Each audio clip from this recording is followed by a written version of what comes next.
Bom dia, galera. Você que tem uma Nissan Frontier 2.8 MWM que já fez de tudo e não consegue tirar o barulho da correia, vai uma dica aí. Eu troquei essa polia, eu troquei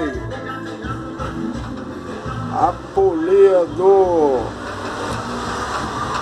esqueci o nome agora, alternador. Saí trocando em tudo e não resolveu. E era esse camarada aqui. Cadê ele? O esticador paralelo. E ele estava um pouco torto. E não teve jeito. Essa aqui, ó, a correia trabalha mais pra dentro. Aqui não vai dar pra mostrar aqui. Aí eu pus um calço do outro lado, que é pra correia vir pra cá. Resolveu o problema. Tava desalinhado.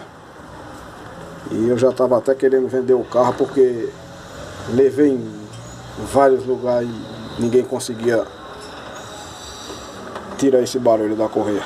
Mas graças a Deus eu desmontei, eu mesmo fui olhando e vi que era isso aí, e alinhei esse rolamento aí. Agora a correia está alinhada e está show de bola. Vai aí a dica. Valeu.